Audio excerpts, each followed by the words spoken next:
සුබ දවසක් වේවා ඔයාලා හැමෝටම. ඉතින් ඔන්න අලුතෙන් වීඩියෝ එකක් අරගෙන ආවා පුංචි අසනීප තත්ත්වෙකුත් එක්කම.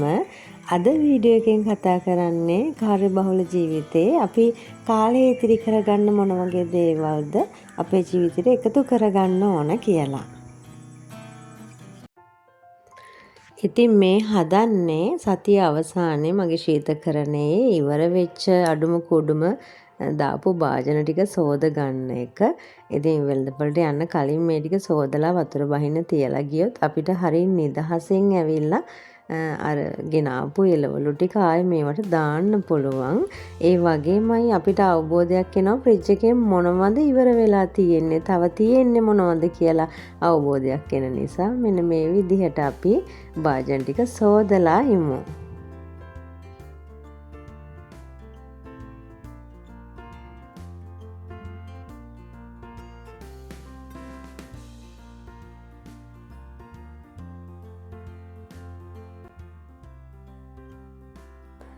අපි ගෙනාව එළවලු වගේ දේවල් හොඳට සෝදලා වතුර බහින්න තියලා ශීතකරණයේ ගබඩා කරමු. අදාළේ කප් වලට දාලා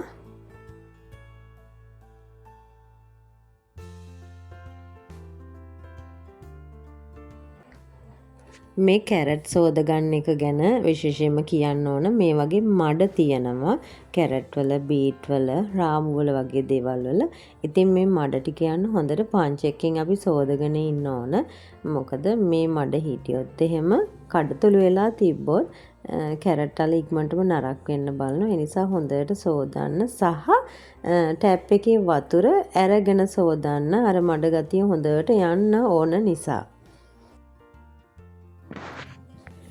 රාම්පෙත් ඒ විදිහටම තමා සෝද ගන්න ඕන. මොකද අර කාණුවක් වගේනේ, වැහි පීල්ලක් වගේනේ තියෙන්නේ. ඒතර මේ වගේ කුණු දෝලි හොඳට රැඳිලා තියෙනවා. ඒ නිසා අපි ටැප් එක අඩුවෙන් අරගෙන ඊට පස්සේ ගලාගෙන යන වතුරෙන් හොදමු. එතකොට හොඳට අපිට පිරිසිදු කරගන්න හරිම පහසුයි. රාම්පේ අපි විශේෂයෙන්ම ආහාර වලට එකතු කරගන්නේ ආහාරයේ සුවඳ කරගන්න සහ රස වැඩි කරගන්න. ඉතින් මේ සුවඳ රස වලට අමතරව විශේෂ කාර්යභාරයක් රාම්පේ වලින් සිද්ධ වෙනවා. ඒ තමයි ආහාරයේ තියෙන විෂ තත්වයන් රාම්පේ කොළයට අවශෝෂණය කර ගැනීම, උරා ගැනීමක් සිද්ධ වෙනවා. අන්න ඒ නිසායි අපි රාම්පේ කොළේ ලොකුවට කඩලා දාන්නේ. දැන් කරපිංච වගේ දේවල් නම් චූටට කපලා දානවා සහ ඒවා අපි ආහාරයට ගන්නවා. ඉතින් රාම්පේ කොළේ ආහාරයට ගන්නේ නැත්තේ අර විෂ සත්වයන් අවශෝෂණය කරගත්ත නිසා. විශේෂයෙන්ම රාම්පේ පැලයක් ඔයා ගෙදර හදා ගන්නවා නම් සාමාන්‍යයෙන් හොඳ වතුරෙන් ඒ රාම්පේ පැලේ වවා ගන්න බලන්න.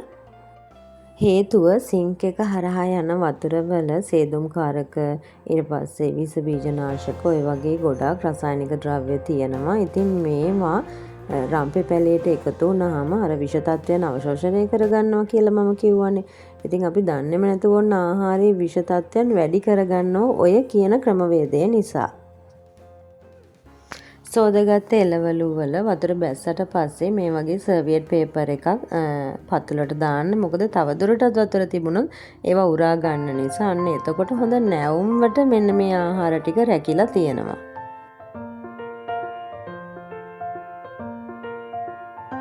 මේ විදිහට ශීතකරණයේ දාන භාජන ඔයා මිලදී ගන්නවා නම් අනිවාර්යයෙන්ම විනිවිද පේන විදිහට භාජන තෝරගන්න.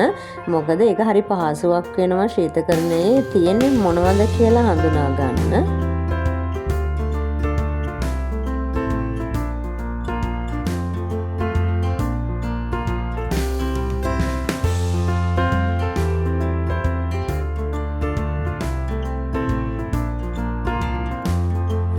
මන් ළඟ කොස් ඇට තිබිලා හොඳට අවුවේ වේලගෙන මෙන්න මේ විදිහට ගබඩා කරලා තියා ගන්නවා. ලොකු කාලයක් කල් තියා ගන්න පුළුවන් මේවා.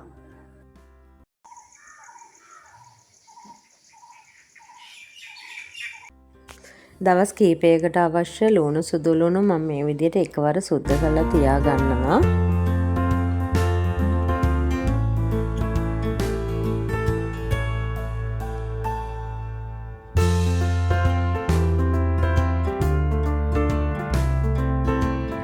සුදු ලුණු කපන ලේසිම විදිය කියලා දෙන්නද? සුදු ලුණු බිකි කොටසේ අර ඉහළ කෙළවර ඝන කොටසක් තියෙන්නේ. අන්න ඒ කොටස කපලා ඊට පස්සේ අනෙක් පැත්ත හරවලා දෙකට කපා ගන්න. හරියට අපි අර කජු මදේ වෙන් කර ගන්නවා වගේ. අන්න එතකොටම සුදු ලුණු බික්කේ කොටසක්ම ගැලවිලා ඉවරයි.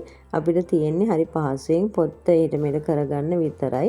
අන්න එහෙම වුණාම අර නියපොතු වස්සට සුදු ලුණු ගඳ යන්න බලන්නේ නැහැ. අපි ඉතින් කවුරුත් අකමැතිනේ ලුණු සුදු ලුණු ගඳට. ඒකට හොඳම ක්‍රමය තමයි මේක.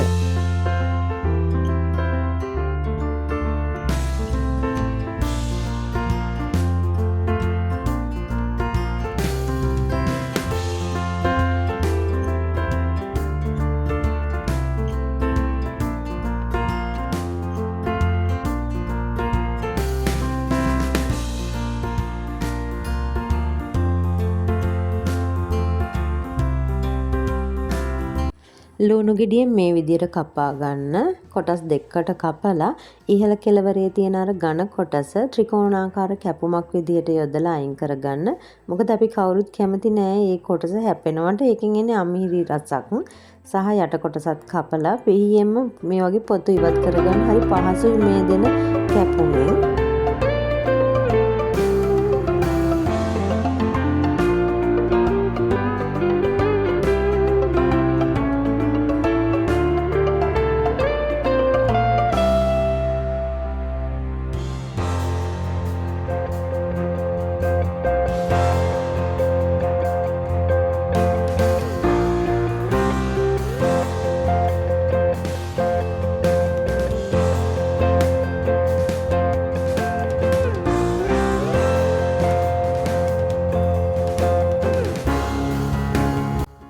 සුද්ධ කරගත්තට පස්සේ හොඳට සෝද ගමු. මොකද මේ වගේ පුස් රැඳිලා තියෙනවා. මේ පුස් අපේ ආහාර වලට එකතු වෙන්න හොඳ නැහැ. ඒ නිසා අනිවාර්යයෙන්ම සෝදලා වතුර බහින්න තියලා අපි බෝතලයකට දාලා ගබඩා කරගමු. ලුණු සුදු ලුණු වගේ දේවල් ගත්තට පස්සේ අත සෝදලා පියන වහන්න. නැත්තම් මොකද ෆ්‍රිජ් එක පුරා මේ වගේ ගඳ එන්න බලනවා.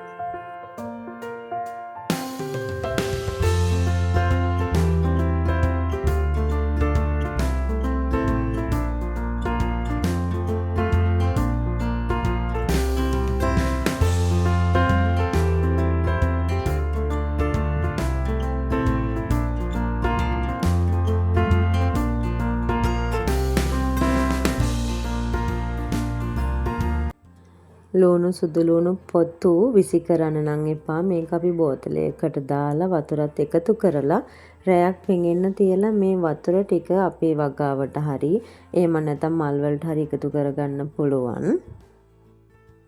මේ පොතු පිටින් මල් පෝච්චි වල දැම්මොත් එහෙම ඒකේ ලස්සන නැති වෙලා යනවා. ඒ නිසා තමයි අපි මේ විදිහට වතුරත් එක්ක එකතු කරලා ඒක පොහොරක් විදිහට යොදන්නේ.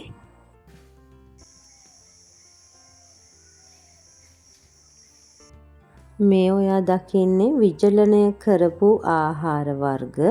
ඉතින් මේ යන්ත්‍ර වලින් විචලනය කරපු දේවල් තමයි දකින්නේ. මම ඉඟුරු මේ විදිහට වේලලා තියා ගන්නවා. පෙති වශයෙන් සහ ග්‍රේටර් කරලා වෙන වෙනම වේලගෙන මම ඉතින් එක කප් එකකට දාලා තියාගන්නේ. මොනවා හරි ව්‍යංජනයකට දානවා නම් මේ එක පෙත්තක් ඇති තලලා ගන්න. තේ එකට වගේ දානවා නම් මේ ග්‍රේටර් කරපු ඉඟුරු චුට්ටක් දැම්මොත් ඇති. මොකද ඉඟුරු සමහර කාලවලදී මිල අධික වෙනවා. ඉතින් ඒකට හොඳම විසඳුමක් මේ. ඉතින් සිලිකා ජෙල් පැකට් එකක් දාන්නේ ඇතුළත තියෙන තෙතමනය අවශෝෂණය කරගන්න. ෆ්‍රිජ් එකේ තියෙනවා නම් මේක අත්‍යවශ්‍යම නැහැ. අපි හැමෝම ආස කෑමක් තමයි කොස් කියන්නේ. ඉතින් මේ විදිහට කොස් වාරෙදී වැඩිපුර තියෙන කොස් මම වේලලා මේ විදිහට තියාගන්නවා. අවාරෙදී පාවිච්චි කරන්න පුළුවන්. බලන්නකො ලස්සන පාට චුට්ටක්වත් වෙනස් වෙලා නැහැ. ඉතින් මේ තියෙන්නේ එක කොස් ගෙඩියක කොස් ඔය බෑග් එකේ විතරක් තියෙන්නේ. අනිත් කප් එකේ තියෙන තවත් ගෙඩියක කොස්. ඉතින් සාමාන්‍යයෙන් මම ගෙඩි 3ක් වගේ මේ විදිහට වේලලා තියාගන්නවා.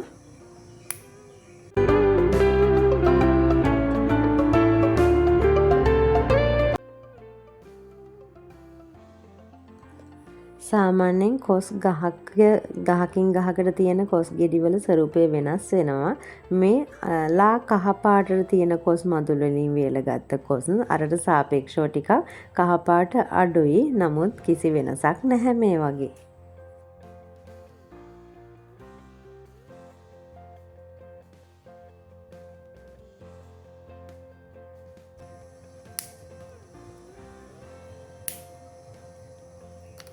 කොස් විතරක් නෙමෙයි කොස් ඇටත් මම මේ විදිහට ඩිහයිඩ්‍රේට් කරලා තියාගන්නවා.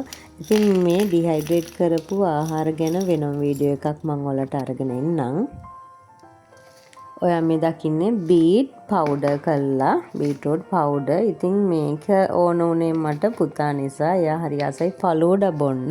ඉතින් ෆලූඩා එහෙම නිතරම හදලා දෙන්න හොඳ නැහැ. මොකද අර රෝස් එසන්ස් එකයි කලරිනුයි. ඉතින් ඒවා කෘතිම. ඒ නිසා ඔන්න හොඳම විකල්පයක් තමයි මේ වගේ ෆලූඩා හදන්න පුළුවන්. හරි රසයි. ලොකු වෙනසක් දැනෙන්නේ නැහැ. වට්ටක්කත් පවුඩර් කරලා තියාගන්නවා මේ විදිහට.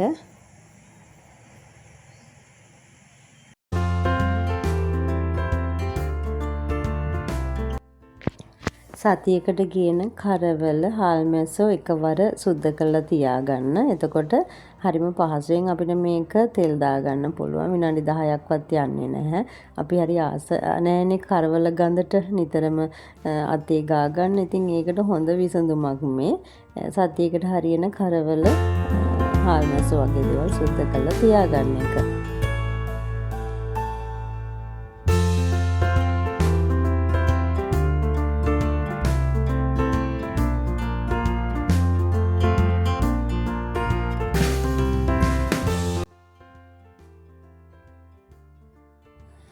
හාල්මැස්ස සුද්ධ කරනකොට මේ හිස කොටස අයින් කරන්න එපා. මොකද ඒ වගේත් වැඩි කැල්සියම් ප්‍රමාණයක් අන්තර්ගතයි.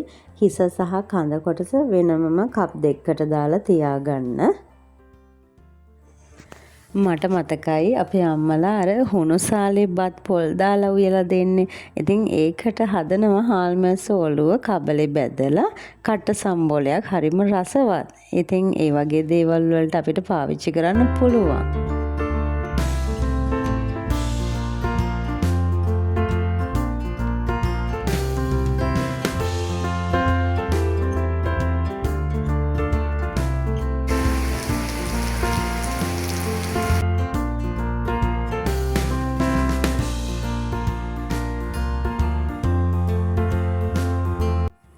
පලා වර්ග කිහිපයක් සතියකට හරියන්න එකවර සුද්ධ කරලා සෝදලා තියාගන්න. අන්න එහෙම වුණාම අපිට කම්මැලි හිතෙන්නේ නැහැ මේවා හදාගන්න. දෙපාරක් විතර සෝදගත්තට පස්සේ ලුණු කුඩු හැන්දක් දාලා ටික වෙලාවක් තියලා ඊට පස්සේ ආයෙත් සෝදලා ගන්න. මොකද මේ වගේ තියෙන විස බීජ විනාශ වෙනවා එහෙම කරනකොට. අනිවාර්යෙන් ලුණු දැම්මට පස්සේ සෝදලා ගන්න. මොකද නැත්තම් අර තැලිලා වගේ ස්වභාවයක් එන්න පුළුවන් ලුණු වතුරෙන් විතරක් සෝදලා ගත්තොත්.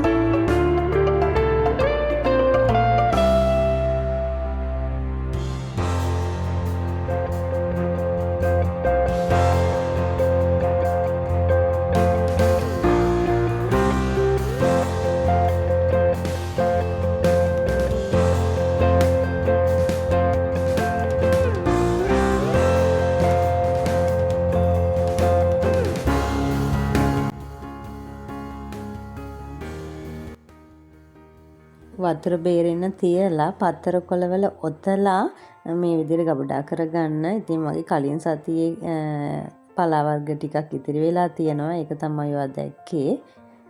පත්තර වලින් හරි රැපින් වලින් හරි ඔතා ගන්න. කාබන් තියෙන පත්තර කොළ වලින් නම් ඔතා ගන්න එපා.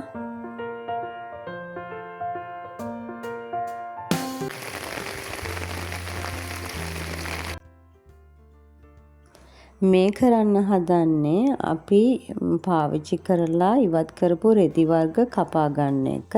වතුර උරා ගන්න රෙදි වර්ග තියෙනවනේ. ඉතින් ඒවා මේ විදිහට කපලා එක තැනක තියලා තිබ්බොත් අපිට ගන්න හරි පහසුයි. හොයා ඉන්න ඕනෙත් නැහැ. ලොකු කාලයක් වැය වෙන්නෙත් නැහැ. ඒ නිසා මේ විදිහට කපලා තියාගමු.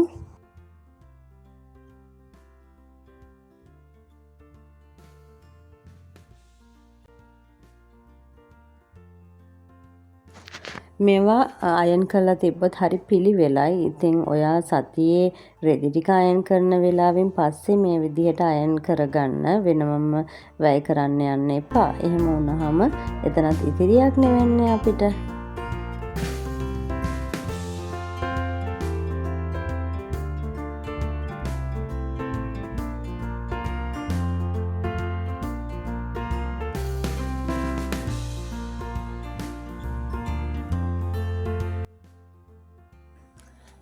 මම නවාගත්ත ප්‍රමාණය ටිකක් ලොකු වැඩි පෙට්ටියට වඩා උසට තියෙනවා. ඒ නිසා මේක චූටිවට නමාගමු. පෙට්ටියේ ඉඩ තියෙන විදිහට. ඔයා මේ විදිහට තියෙන රෙදි ටික ඔක්කොම එකවර කපලා තියාගන්න එපා. අවශ්‍ය ප්‍රමාණයට කපලා එකින් එක සතියෙන් සතියට හරි මාසෙන් මාසයට හරි මේ කොටස හිස් වෙන ප්‍රමාණයට කපලා තියාගන්න. ඒක තවත් පහසුවක්.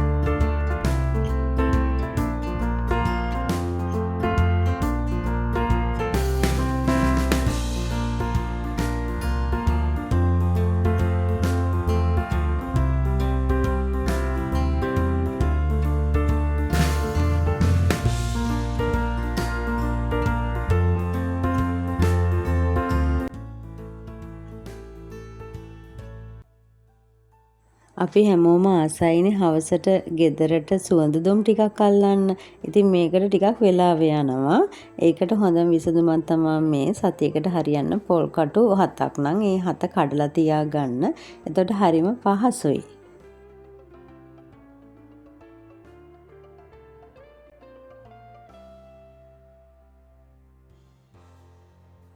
බලන්නකො මේ අත කොළුව හදලා තියෙන විදිහ. හිස් ටින් එකකට, ඒ කියන්නේ කිරිපිටි ටින් එකක් වගේ ඒකකට බටයක් දාලා, ඒක යකඩ බටයක් වුණාට කමක් නැහැ. ඔය අතට හිටවලා ඔය සිමෙන්ති මිශ්‍රණය පුරවන්න. එතකොට මේක හරිම ශක්තිමත්, හරිම බරයි මේක. ඉතින් මේ වගේ දේවල් අපිට හදාගන්න පුළුවන්. පොල් කටු ටික කඩාගත්තට පස්සේ මෙන්න මේ වගේ පුංචි පුංචි කෑලි තියෙනවා. අනිවාර්යෙන්ම ඒවත් අයින් කරගන්න. මොකද අපේ කල්කුල් වල ඇනෙන්න පුළුවන්. මේ වගේ හිස් ග්ලාස් ක්ලීනර් බෝතලයකට වට ලාම්පු තෙල් දාලා තියාගන්න පුළුවන්. ඒක හරිම පහසුවක්. අපිට එතකොට අර කබලට පොල් කටු ටික දාලා මේකෙන් ලාම්පු තෙල් ස්ප්‍රේ කරලා පුච්ච ගන්න පුළුවන් පොල් කටු ටික. ඉතින් අර අතපුරා ලාම්පු තෙල් ගෑවෙන්නේ නැහැ. ලොකු කාලයක් වැය වෙන්නේ නැහැ.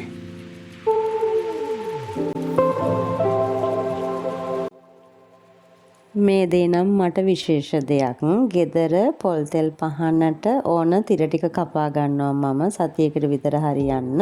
ඒක ලොකු පහසුවක්. ඉතින් මේ පොල් තෙල් පහන ටිකක් විශේෂයි. මම ඒක වෙනම වීඩියෝ එකකින් අරන් එන්නම්. මේ වගේ පිරිසුදු කප් එකකට දාලා පියනින් වහගන්න පුළුවන් අපිට.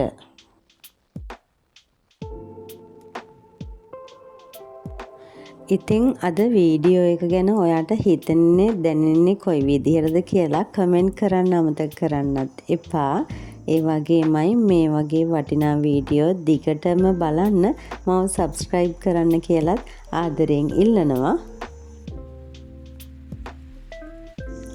තවත් වීඩියෝ එකක් අරගෙන එනකන් සතුටින් පරිස්සමින් ඉන්න. ගිහින් එන්නම්.